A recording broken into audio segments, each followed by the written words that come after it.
Hello, friends, and welcome back to another episode of the Liberty Weekly podcast. I'm your host, as always, Patrick McFarland. This one is episode 222. The show notes may be found at libertyweekly.net/222. And in this episode, I'm going to title it Justin Raimondo's American Epitaph. And this is a July 4th episode, although I think it'll be released on July 3rd when you're listening to this. And we're going to be discussing Justin's article, Shine Perishing Republic, which I think is a classic article of his. He wrote it during the U.S. invasion of Iraq. And of course, I'm the Justin Raimondo Fellow at the Libertarian Institute. So I thought as a part of my podcast, I should probably be covering some of Justin's pieces. And I know that Scott does Justin Raimondo 20 years ago on Twitter. So he'll tweet out really important articles that Justin wrote. But I think that this is on July 4th, as we kind of nationally take a moment to reflect on what it really means to be a part of the United States and what it should mean and what it meant historically.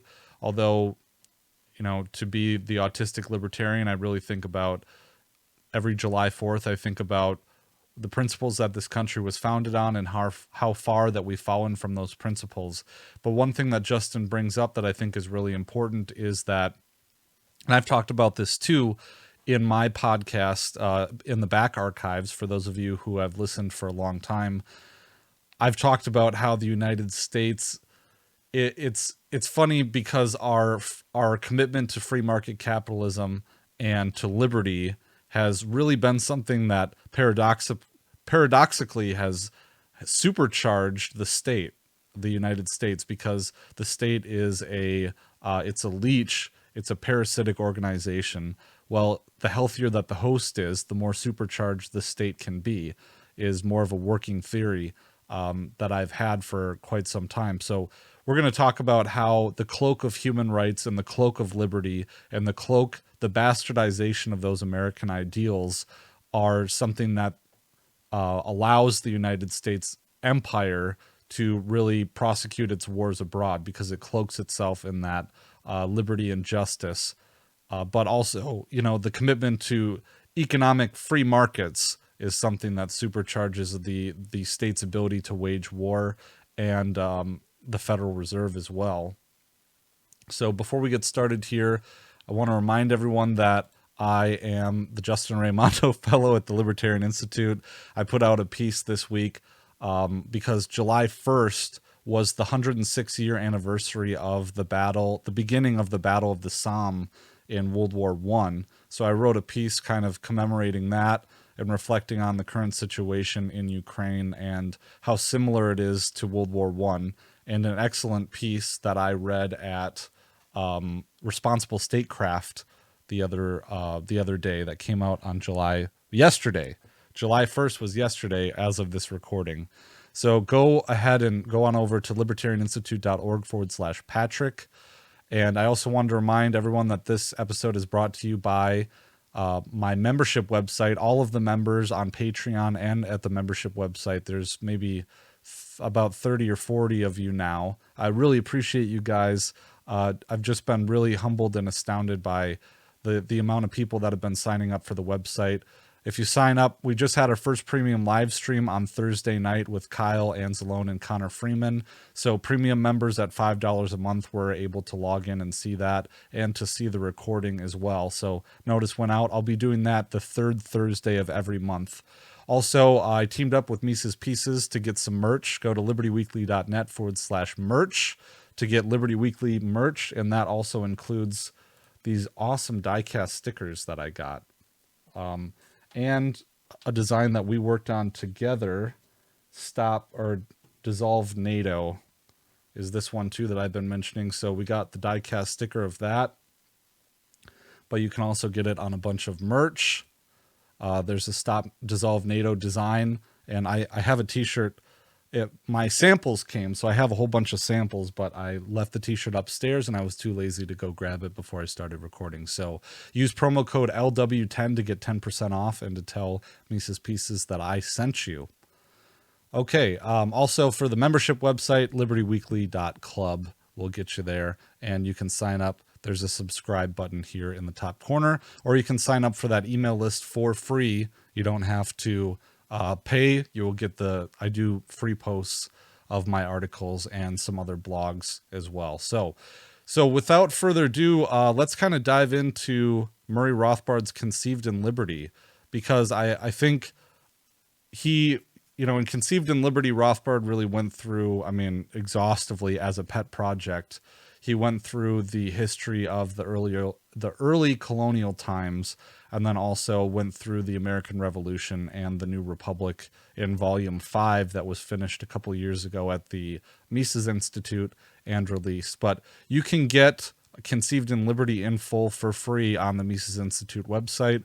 It's one of the reasons why Mises Institute is one of the best liberty organizations in the entire world, because they have all this content for free for you.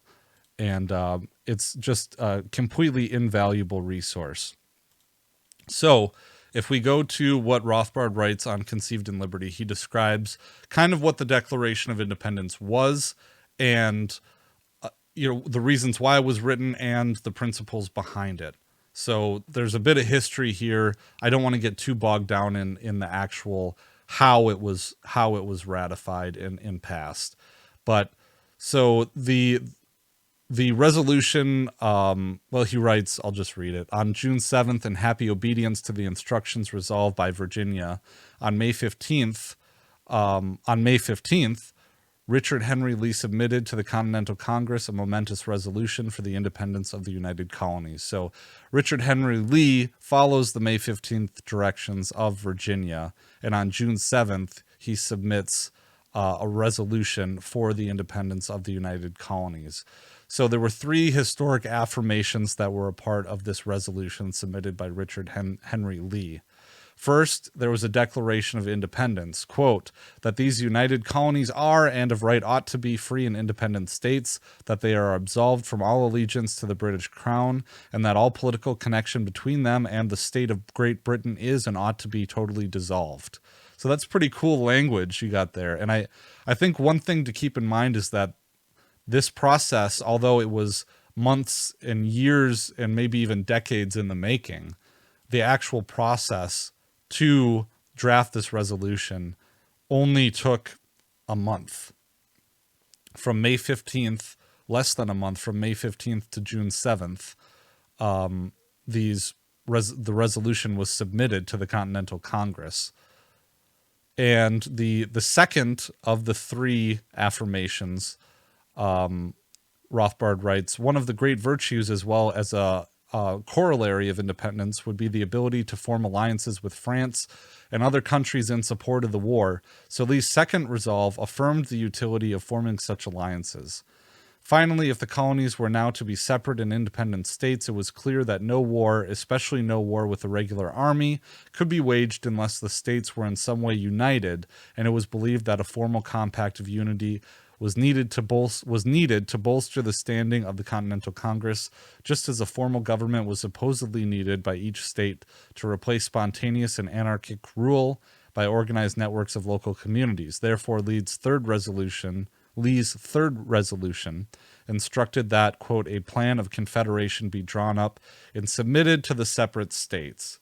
And, of course, elsewhere in Conceived in Liberty, Rothbard talks about how the Revolutionary War was actually waged and makes the case, I think, quite convincingly, as well as Prof. CJ in the Dangerous History podcast. I think he relied a lot on Conceived in Liberty to create his series on the American Revolution, or the American War for Independence. And he talks a lot about how the most effective resistance to the British Empire was actually waged by guerrilla forces, by non-regulars and the militia. And, you can kind of see that shining through a little bit, although there's actually a chapter in Conceived in Liberty where Murray Rothbard addresses that directly.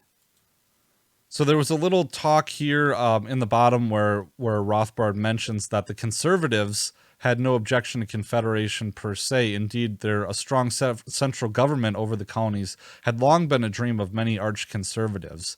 And so you kind of get a little interesting aspect of how, everything in the colonies is not united in a certain vision of what the colonies should be going forward.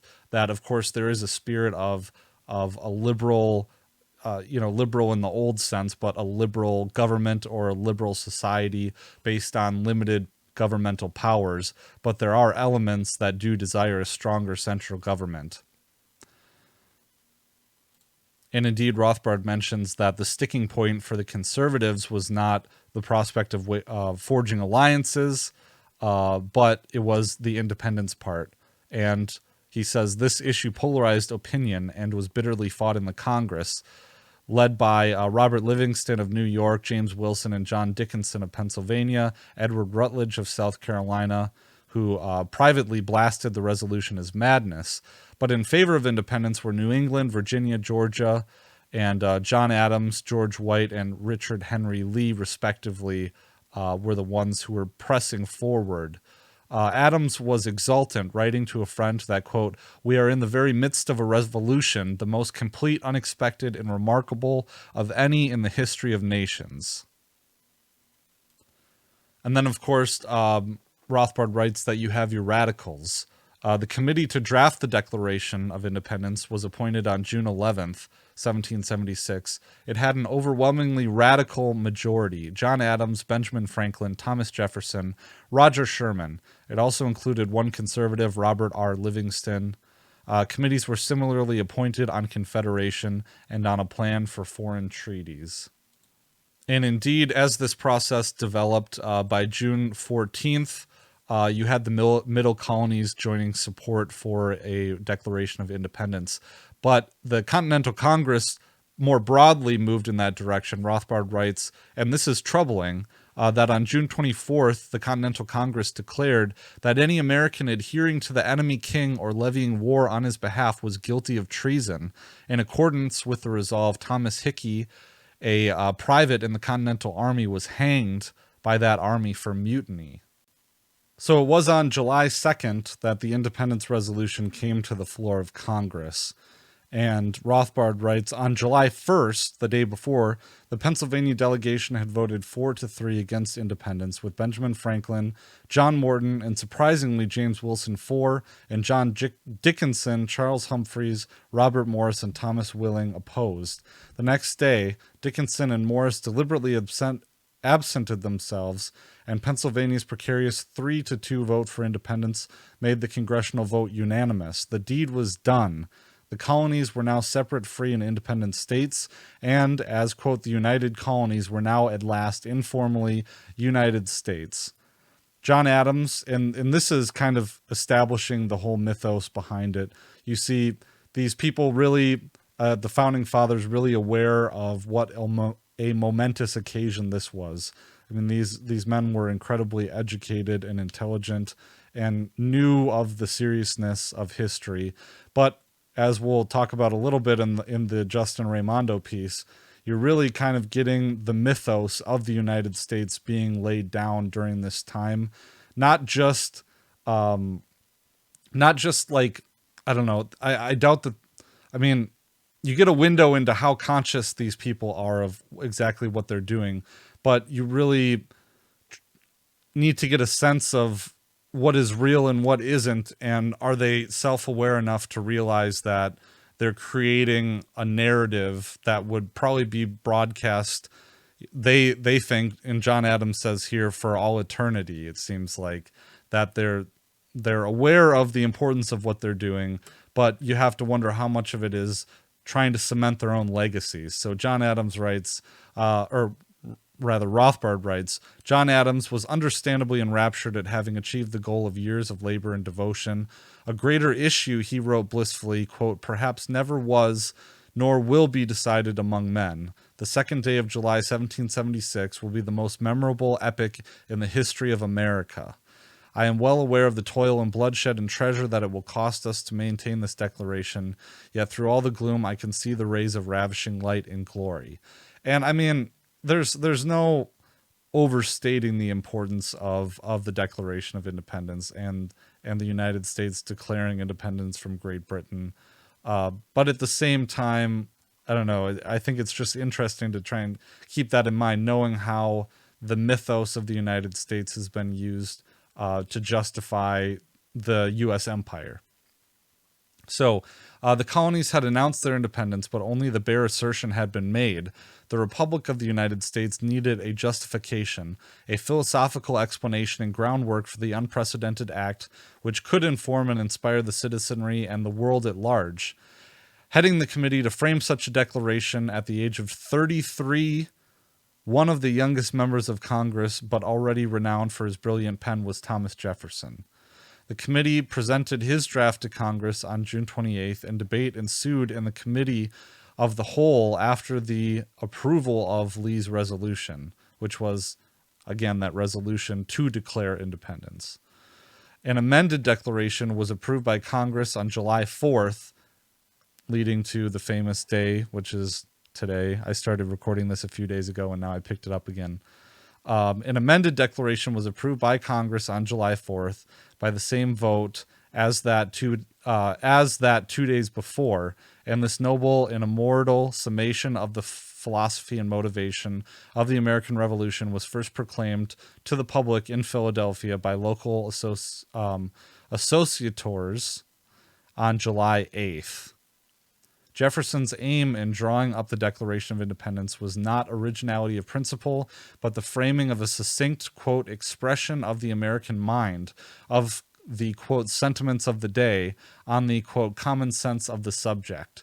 The document was indeed a superb epitome of the libertarian natural rights philosophy, propelling the revolution as well as the specific grievances that had roused the American people. Jefferson began with a brief explanation of the decision for composing the document. He writes, when in the course of human events it becomes necessary for one people to dissolve the political bands which have connected them with another, and to assume among the powers of the earth the separate and equal station to which the laws of nature and of nature's God entitle them, a decent respect to the opinions of mankind requires that they should declare the causes which impel them to the separation. So, again, you have Rothbard. I mean, the Declaration of Independence, much better than the Constitution, is the actual, it really, I mean, going back to what I talked about in some of the earliest episodes of the podcast, because in my 3L year of law school, I had taken I think American legal history class. And one of the bigger things that we focused on was the history of the British common law and how it changed over time, and this theory of sovereignty, right? Because and you can go back and listen, I think it was episode 2, libertyweekly.net/2. You can hear me talk about this at length. And a lot closer to when I actually studied this topic. But you have, going back to the Magna Carta, if you read Lysander Spooner, his essay on jury nullification, he talks about the Magna Carta and how the Magna Carta was actually a backwards-looking document, that the Englishmen were looking back onto what they saw as being their traditional rights, and that they were being usurped by the king at that time. And they had gotten together at, I think it was Runningmead, to sign and draft the Magna Carta, talking about how they wanted those ancient rights back. And so you have the theory of sovereignty being the ultimate expression of political power in a given society. So back then, it was that the king was the ultimate sovereign. It was divine right of kings. Then it kind of morphed into, well, the kings are trying to wage their wars, but they can't do it without the purse strings, and the purse strings generally are held by all of the barons and the royalty. These people who are they're feudal underlings of the king, and they are the ones who, when the king wants to wage a war, they have to approve of it because they're the ones paying all the money and supplying all the soldiers, all the levies and things like that. Although they are pledged to support their king, whoever's above them in the feudal system. But as it kind of comes out, you have this situation where the nobles understand that the king is powerless without their cooperation. So you go from divine right of kings to having a situation where the king is only sovereign when he sits with his court and when the court approves of things. And things progress. You have the English Civil War ongoing, and you have a group of radicals within the English civil war called the Levelers. And this is a very, very 10,000-foot view of this situation. But the Levelers there's a faction among the Levelers who are talking about natural rights, like eventually develop into what the colonies believe. And so fast forward, I'm not sure exactly how long this is.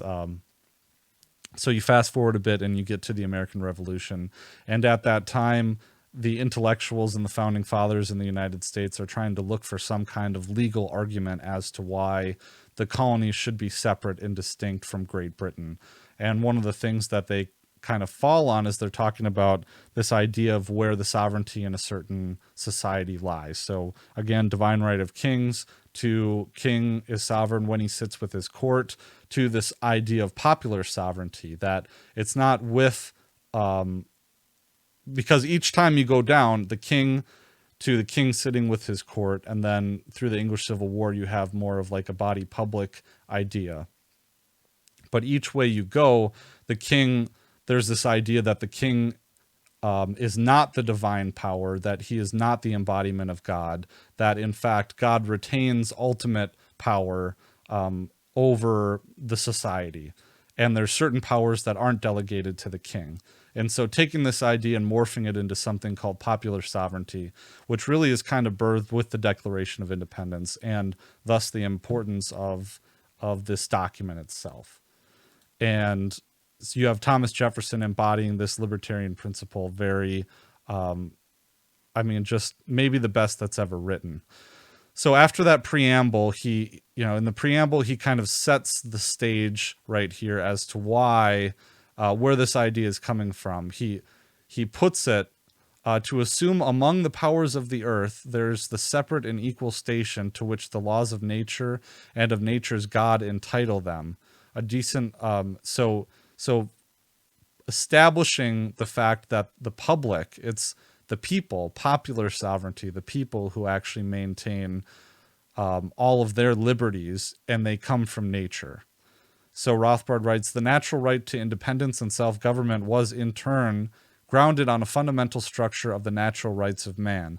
Nowhere has this philosophy been better put into brief compass than in the succeeding paragraph of the Declaration.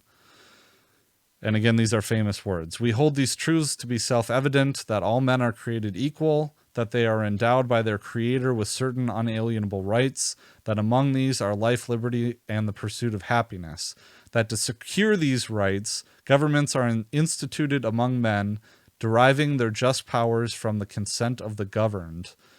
Again, that idea of popular sovereignty, that government only governs because of the consent of the people. Again, not individual sovereignty, popular sovereignty. That whenever any form of government becomes destructive of these ends, it is the right of the people to alter or to abolish it, and to institute new government, laying its foundation on such principles and organizing its powers in such form as to them shall seem most likely to affect their safety and happiness.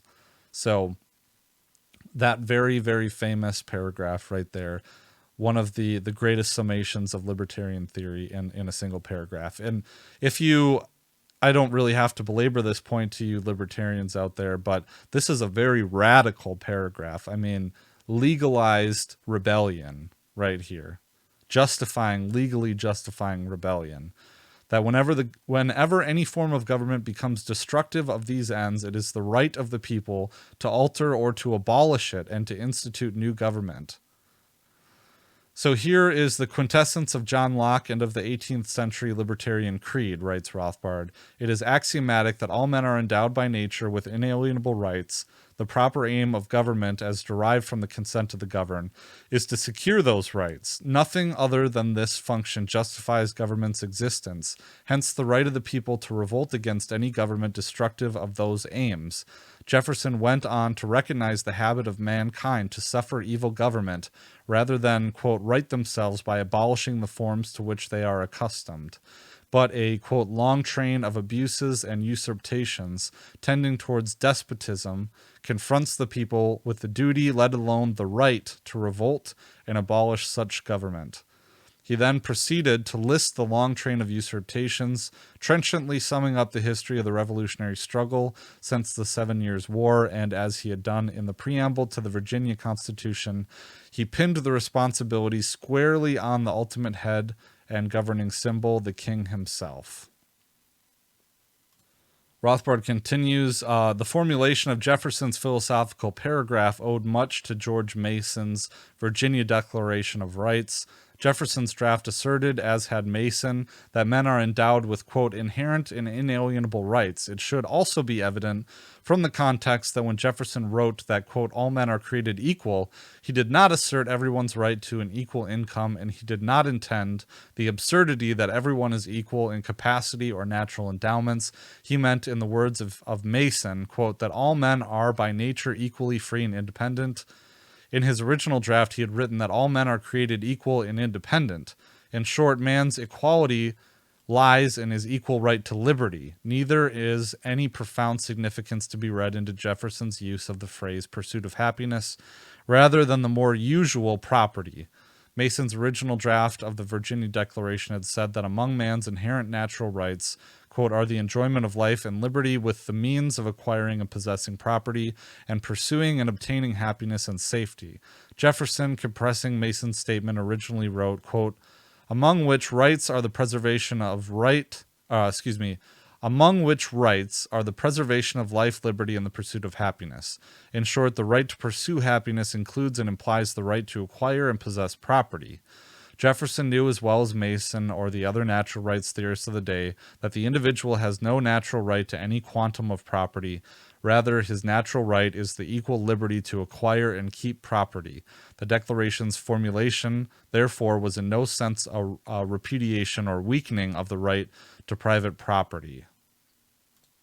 So I think that's important to note, and why I'm reading it for the podcast and not excising it like I have some other paragraphs of Rothbard's chapter here. But I think it's important because with the Raimondo piece, we will be talking more about militarism and the going to empire and how the United States as a country has done that and fallen so far from the lofty goals and aims of the Declaration of Independence. But I think it's just important because the fact that Rothbard even needs really to belabor or to try to explain what is the obvious in this case signifies how far we've fallen as a nation, that people actually are trying to twist Jefferson's words and say that he didn't actually mean what he clearly did, that they're twisting the pursuit of happiness, kind of like the general welfare clause and other sundry phrases in the Constitution to justify their big government ambitions. And so here there's actually a paragraph about how Jefferson had originally contained a paragraph condemning King George in the severest terms for establishing slavery in America. And I think that's important because a lot of people try to crap or dunk on Thomas Jefferson for being, or the founding fathers for cementing slavery in the United States. And while slavery may have been an animal of compromise, and that's exactly what happened here, because Georgia and South Carolina and some other northern reluctance, it was excised from the final draft of the Declaration. But I think it's important to note that, yes, the institution of slavery was very troublesome to some of the most important founding fathers. Rothbard writes, already in 1776, a libertarian left was beginning to emerge in America. Jefferson, Paine, Mason, highly critical of the institution of slavery. Even with the attack on slavery removed from the final declaration, however, Jefferson's biographer is correct in saying that, quote, Jefferson's words in the Declaration should make tyranny tremble in any age. They have alarmed conservative minds in his own land in every generation, and some compatriots of his have regretted that the new republic was dedicated to such radical doctrines at its birth. That's awesome. I mean, that is really cool. So, and here's the importance of the legacy and what it means. And this is the last little bit here. I'll read verbatim. Rothbard writes, with the Declaration of Independence, the United States of America made their final shift from arguing on the basis of historic British rights and privileges to the necessary grounding of their revolution on the universal principles of the natural rights of man. And so what he means by that, and kind of what I alluded to earlier, is the same with the Magna Carta was a backwards looking document. In a sense, you know, the Declaration of Independence, I think, is a backward looking document in that it looks back on the traditions, the English traditions, and takes it to the next logical step from what those traditions were. And I think that would be my little addendum to Rothbard here. He says again, with the Declaration of Independence, the United States of America made their final, and notice how he's referring to the United States of America in the plural form, made their final shift from arguing on the basis of historic British rights and privileges to the necessary grounding of their revolution on the universal principles of the natural rights of man. So they're taking those historic British rights and privileges and expounding upon them and rooting them instead in natural rights of man. Revolution, and again, it's a step further. It's creating this idea of popular sovereignty and grounding it further in the natural rights of man.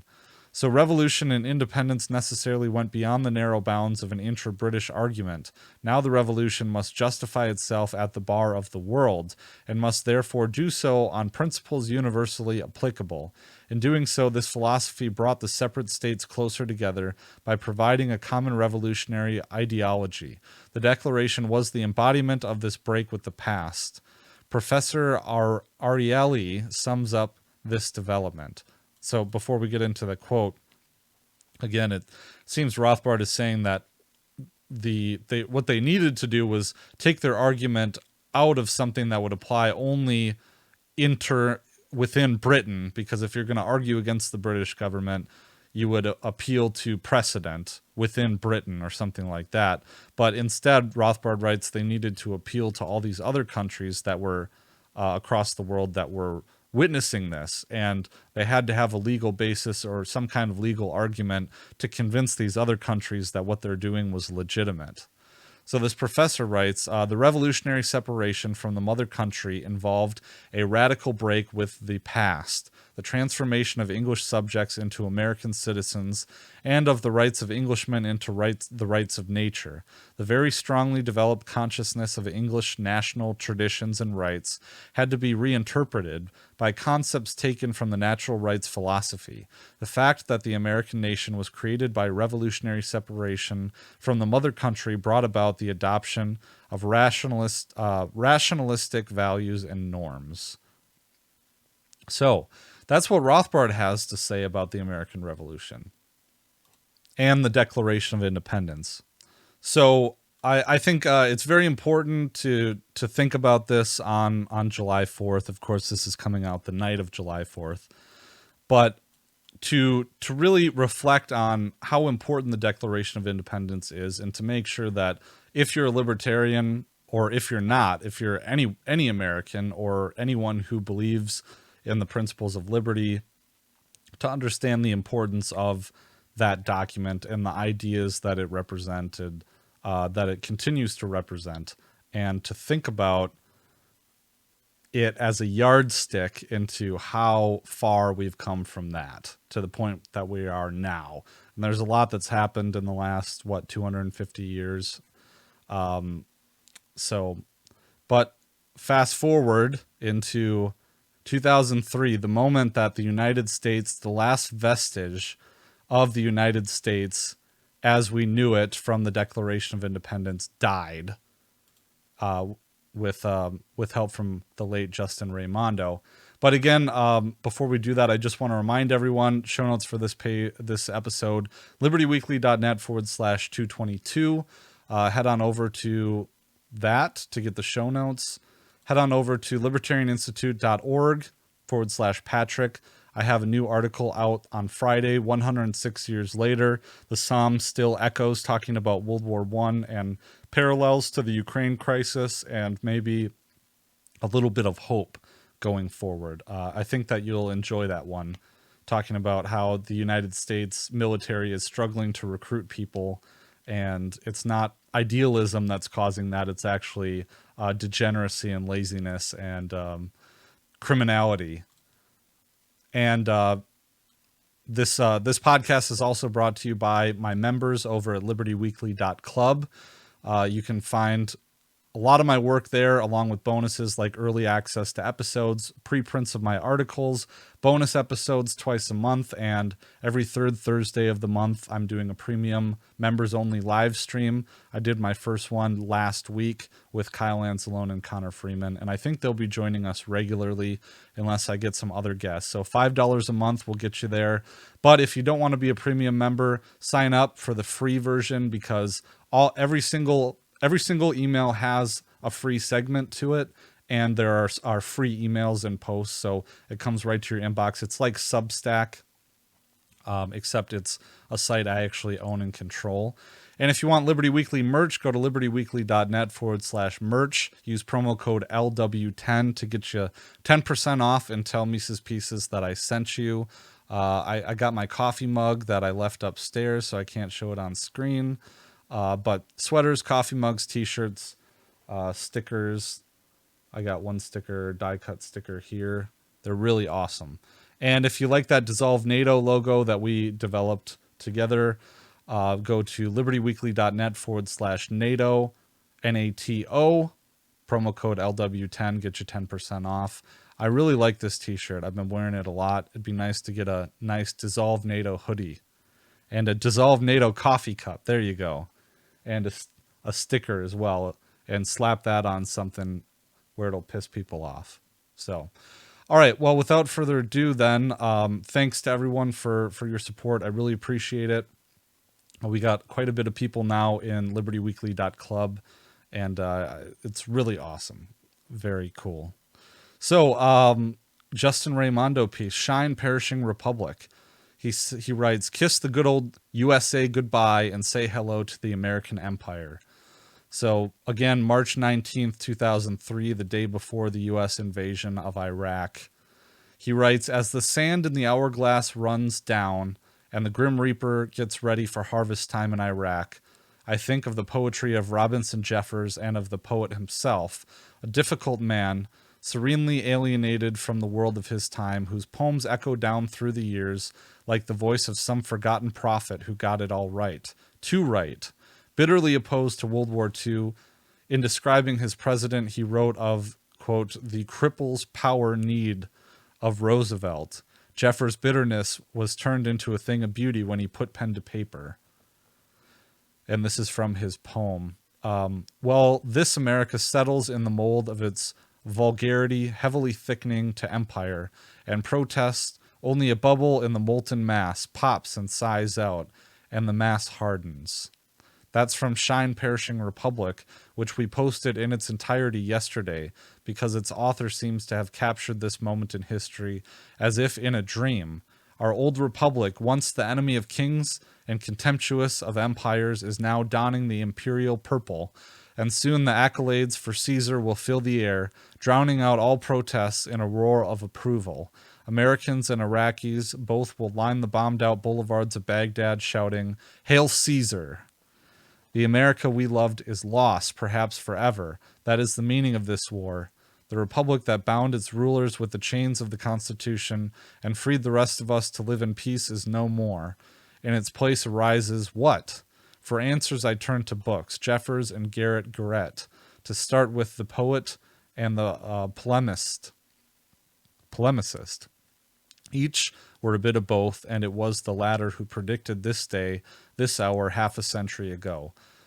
We have crossed the boundary that lies between republic and empire. If you ask when, the answer is that you cannot make a single stroke between day and night. The precise moment does not matter.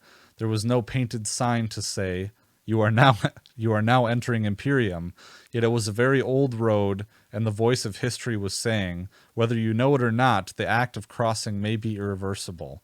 And now, not far ahead, is a sign that reads, no U-turns. Garrett thought that we had crossed the Rubicon back in 1950 when Truman went to war without the consent of Congress, setting a precedent that would strip the people's representatives of their constitutional prerogative. But the precise moment did not come for another 53 years, when day turned to night and the bombs fell on Baghdad. That moment, as I write, is a matter of hours in the future, and I am glad for Garrett that he did not live to see it, for I find that its arrival does matter a great deal, like the arrival of an arrow in one's breast. But I shall try to take the Olympian attitude of Jeffers. Quote, I sadly smiling remember that the flower fades to make fruit, the fruit rots to make earth. Out of the mother and through the spring exultances, ripeness, and decadence, and home to the mother. Although I can hardly hope to attain the heights of his unique detachment or the clarity of the poetic vision that let him look down on what was happening to his country. That was Raimondo, that last bit. Here, more poetry from Jeffers. Quote, life is good, be it stubbornly long or suddenly. A mortal splendor, meteors are not needed less than mountains. Shine, perishing republic. This is what hurts, that the republic, this is Raimondo again. This is what hurts, that the republic shines even as it murders, even as it morphs into a grossly misshapen parody of itself, so that its rulers can speak half credibly of liberation when they mean conquest, can say freedom to signify subjugation, can commit war crimes and still call for the prosecution of war criminals, can do the devil's work and still invoke Almighty God. I turn to Garrett again for an explanation, some clue to the mystery of schizoid America. How now, thou American frustrated crusader, do you know where you are? Is it security you want? There is no security at the top of the world. To thine own self a liberator, to the world an alarming portent. Do you know where you are going from here? That's from The American Story, writes Raimondo. Garrett's last volume published in 1955, and it might almost be mistaken for poetry. His warning is a kind of incantation meant to ward off, even if only temporarily, the incubus of empire. His phrases leap off the musty pages of old books, challenging our would-be Caesars and the citizens of a new Rome. There is no security at the top of the world. That, the real lesson of 9/11, was prefigured in Garrett's evocative prose, written at the rosy dawn of the American century, an ancient message in a bottle washed up on the shore and read by an astonished beachcomber with complete understanding. That was cryptic in 1955. What was cryptic in 1955 is brutally clear now in 2003, as the government announces that we have gone on, quote, high alert or code orange in the color scale of terror. To thine own self a liberator, to the world an alarming portent. George W. Bush and the neoconservative cabal that has manipulated, bullied, and finally inspired him into war invoke the ideals of the American Revolution even as they betray and corrupt the vision of the founders. The devil is known to invoke scripture, but this particular demonic clique has made a fetish out of it. They invoke, quote, Americanism to implement the most anti-American agenda imaginable, only too glad to claim the mantle of idealism as against the dire realism of their own intelligence agencies. They seek to, quote, export democracy to the four corners of the globe at gunpoint, starting with the most intractable region, the Islamic world. If only we could make The American Story required reading for our civilian chicken hawks so they could at least calculate the cost of their sinister idealism. The American Revolution was a pilot flame that leaped the Atlantic and lighted Holocaust in the old world, but its character was misunderstood and could not have been reproduced by any other people. It was a revolution exemplary. Can democracy, writes Raimondo, take root in the arid soil of the Middle East, forcibly implanted and fertilized with plenty of U.S. tax dollars? To the social engineers of the neoconservative persuasion, who see the world as their laboratory, it is an experiment worth conducting. The threat of terrorism, they maintain, cannot be defeated unless we go in and yank it out by its roots and plant something else to take its place. Like the Soviets and all modern tyrants, they are contemptuous of tradition. of the accumulated knowledge and cultural heritage handed down over millennia. They see themselves as revolutionaries, and that they are, but their revolution is not directed primarily against foreign tyrants, for even as they put on a great show of liberating foreign peoples, they are in the process of enslaving the American people and destroying the remnants of the Constitution. They are worse than mere hypocrites. They are defilers who pray loudly even as they desecrate the gravestones of their ancestors. The era of the American Republic is over and age of empire is begun. Where the U.S. once fought wars in self-defense, it now wages wars of outright conquest. Where once we fought to preserve our constitutional form of government, today we must fight to restore it. The difference is that now we are fighting a rearguard action. The enemy is not only within the gates, he has seized our main headquarters and is now conducting mop-up operations against such pockets of resistance as still persist. The citadel is taken. The war on Iraq is going to be short, but the occupation will a task without end, a heavy burden that will be more than just punishment for our vainglorious victory. As the self-elected arbiter of every ethnic dispute that arises among the quarrelsome peoples of the Middle East, we are walking into a snake pit, I fear, without thought of the consequences, a future of endless conflicts, perpetual war for perpetual peace, and color-coded terror unto infinity. That is what we have to look forward to. In despair, I turn to the forgotten prophets of the old right, and in the end to the poet Jeffers, who offers not consolation, but only a merciless clarity. And I'm wondering if that's, yeah, he linked to his book, Reclaiming the American Right. So this is the last little poem part of his piece from Jeffers. So long having foreseen these convulsions, forecast the hemorrhagic fevers of civilization past prime striving to die, and having through verse, image, and fable for more than 20 years tried to condition the mind to this bloody climate. Do you like it, justified prophet? I would rather have died 20 years ago. Sad sons of the stormy fall. You said no escape, you have to inflict and endure, and the world is like a flight of swans. I said no escape. You knew also that your own country through ocean, guarded, nothing to gain, by its destined fools, would be lugged in. I said no escape. If you had not been beaten beforehand, hopelessly fatalist, you might have spoken louder and perhaps been heard and prevented something. Have you never heard what you'd, that who'd lead must not see? You saw it, you despaired of preventing it, you share the blood guilt. Yes.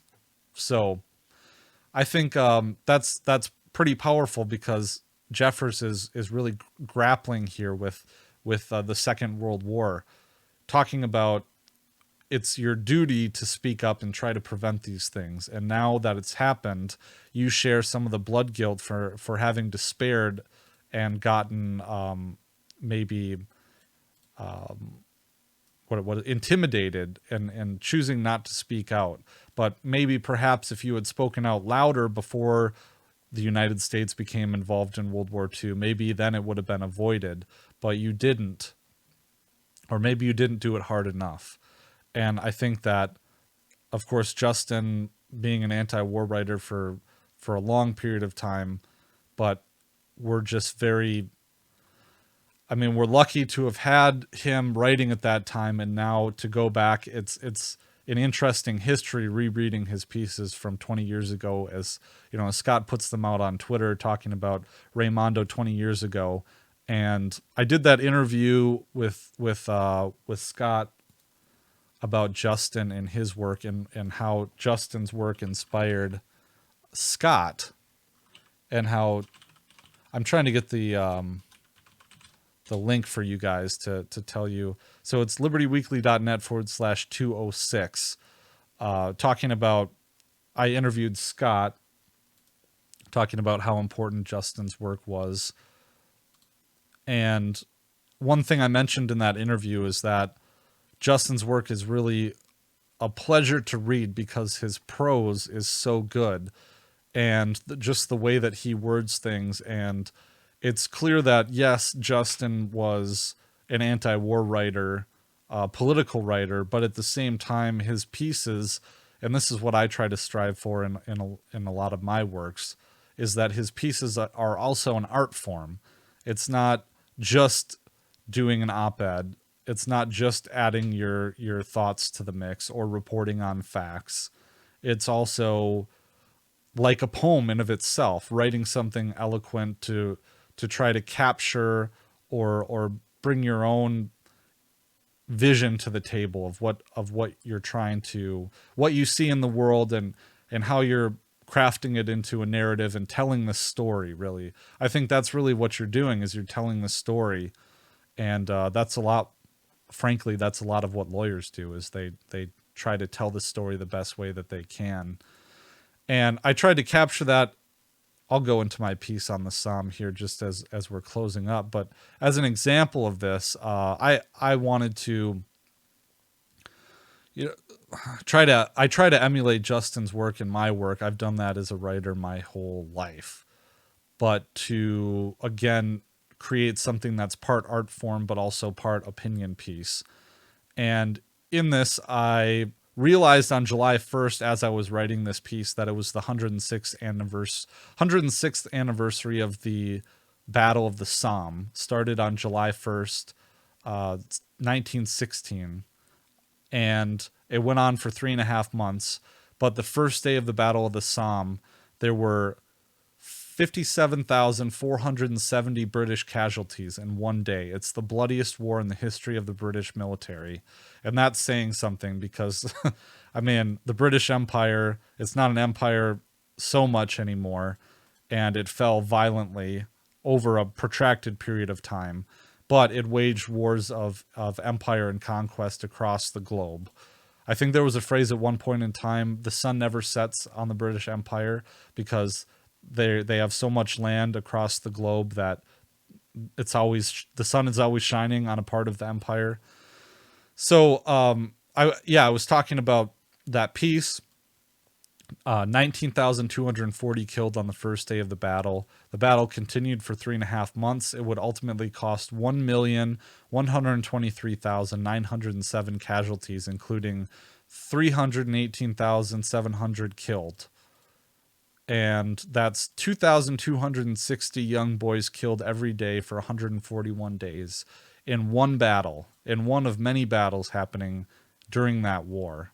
And I think if this occurred today, it would shut down society, it feels like, because we've become so soft and acclimated to living a life of semi-luxury in the West. I mean, certainly luxury compared to what our ancestors 100 years ago, the conditions they lived in, and 100 years before that. So the best point at any time, the whole meme that strong men create good times create weak men create bad times create strong men, that kind of cycle. So I talk about how we're ignoring, I relied on a Peace and Responsible Statecraft by George Beebe, talking about World War I and how all these leaders at this NATO conference that just happened, or was it I think the G7 conference, they were talking about, I've been really busy with work, so you'll have to forgive me for not knowing exactly the title of the conference that just happened. There was a big conference in Europe where they talked about the situation in Ukraine. And George Beebe talks about how, and I swear to God, I read this piece, the G7 conference there, words failing me. But in this piece, he talks about how the world leaders are focusing so much on the supposed lessons from World War II, like confronting Hitler before he goes all Hitler. And they're focusing so much on that they're ignoring the lessons from World War I, about ones that our founding fathers knew about and talked about a lot, entangling alliances, specifically entangling alliances, but also talking about how you created Nazi Germany in World War II with the Treaty of Versailles that sought to humiliate the Germans and blamed them for all of World War I. And so I talk about that, but I also talk about how there's a bit of a silver lining. This idea of, and this was a question posed by James Corbett in a 2017 speech, that he gave about echoes of World War I, predicting in that speech, he predicted, reading the tea leaves, that there would be another great war in the next 10 or 15 years involving China and maybe Russia at that point too. And he posed the question, well, what if they sought up a war but no one came? And I didn't know this, but he was actually echoing the words of a famous mother of a Vietnam War draft dodger. And Hunter Durensis, the editor at Libertarian Institute, he was so gracious to actually put this paragraph in, because I think that quoting the original source is more important than quoting James Corbett, even though I respect James a great deal. But he was quoting this draft dodging mother who wrote a letter, and Hunter quoted the letter, or he linked to the letter. It was an op-ed in the paper, quote, "Suppose they gave a war and no one came. The mother of a draft card burner, a young man already imprisoned 4 times for his beliefs, tells of her own agony and her son's," by Charlotte Keynes. Or is it Keyes? Keyes. And I talk about that because I think it's such an important question to ask, especially given the Christmas story from World War I, the Christmas miracle. And I say there might be some hope for this because, as Kyle Ancelone wrote, the United States is having a huge problem recruiting soldiers. And it's because for many young Americans, the cost-benefit analysis of joining the military simply does not weigh positive. One cause is, I'm quoting NBC, who originally broke the story. One cause is because young Americans do not believe enlisting is in their long-term welfare. Over half of the people polled thought that they would have emotional or psychological problems after leaving the military. I wonder why they thought that.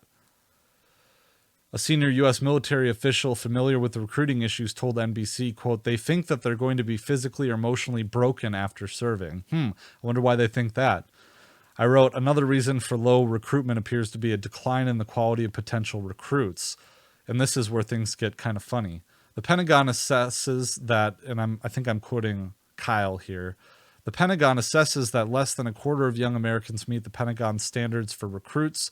Only 23% of citizens aged 17 to 24 are qualified to serve without a waiver. Army Chief of Staff General James McConville said before Congress, noting that the number is declining. In recent years, 29% of 17 to 24-year-olds were eligible to serve.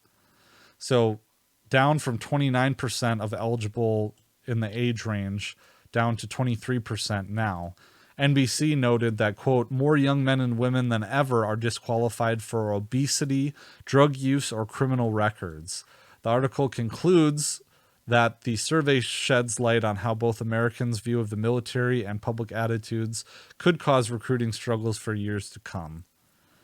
And then I write, and this is where it ties into Justin's piece, "For the United States and indeed all empires, young blood is the heaviest cost of imperium. Paradoxically, it is a cost that is most eagerly paid. The public would do well to remember the horrific price paid by the millions of young men who fought in the Battle of the Somme. Surely all who took part suffered in one way or another. By many accounts, these men marched eagerly into battle, motivated by service, loyalty, and a thirst for glory. Ironically, for today's American youth, the path to peace may be paved by obesity, drug use, criminality, and an unwillingness to put oneself in harm's way for ideals. Perhaps these traits are simply a late-stage cost of empire. Ideally, an American anti-war movement would be principled, led by an appreciation for the hubris of history and reverence for the sacrifices made by young boys at the Somme. But at the end of the day, empires fall not through conscientious opposition, but from internal rot. What will America's fall look like? Peaceful dissolution vis-a-vis the Soviets, or mass murder-suicide? Most importantly, how many more Psalms must our children be made to fight? So, I hope people enjoyed that piece. I don't think it shines a candle on Justin's piece at the onset of the U.S. invasion of Iraq.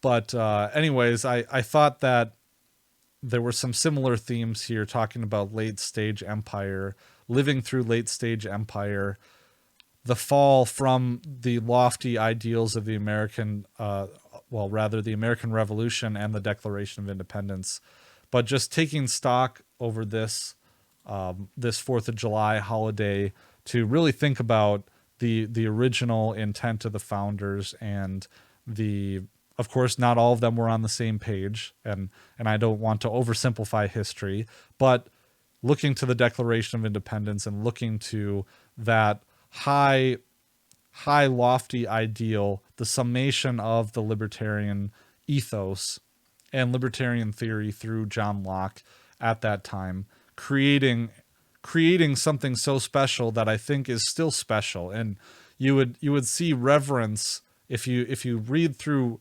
Raimondo's piece or you just listened to it, but you can hear that Justin still has a reverence for at least the idea of what this country was supposed to be. And I think that most people, when they celebrate, of course, the celebration is most people, when they celebrate the 4th of July, it's celebrating, I think, this bastardized version of what they believe the United States is all about. And in a lot of ways, it's dangerous because the powers that shouldn't be the American ruling elite and the establishment have propagandized people so badly in public schools. But again, they've taken this powerful, very powerful idea of what it means to be an American and of what America means and what America stands for, and they have supercharged it for evil in the same way that the neoconservatives believe, as Justin wrote, that they, and maybe they actually believe this, but maybe they just use it as a tool, but they invoke the sacredness of the American Revolution and America's founding to perpetrate some of the worst crimes in the history of the world. And it really is a shame, and it's disgusting. And I try to think that when I go out and about and see people celebrating on the 4th or talking about what it means to be an American, I hope that I wish that they were invoking the original ideals and not murderous crusades, things like that.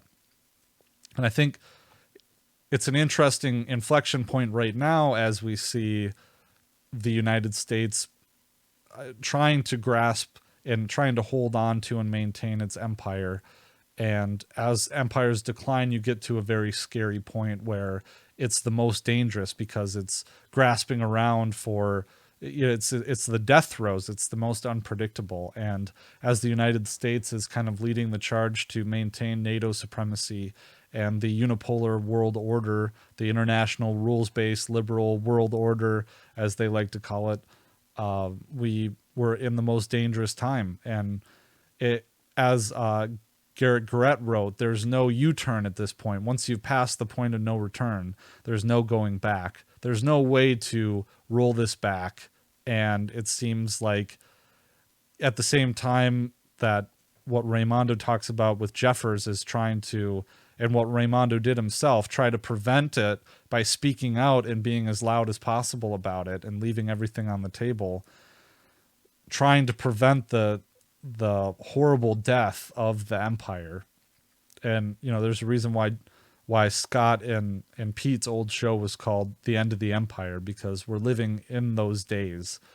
And in a lot of ways, it's really a privilege to have this platform to be able to speak out against it and to be able to be published and to, write these pieces like I'm trying to write at the Libertarian Institute, and all of our great writers there, Kim Robinson, Lori Calhoun, Connor Freeman, David Brady, a young 18-year-old, 17-year-old kid who is writing at the Institute, and Will Porter and Kyle, and Dave DeCamp over at antiwar.com, Eric Garris over there as well, Scott.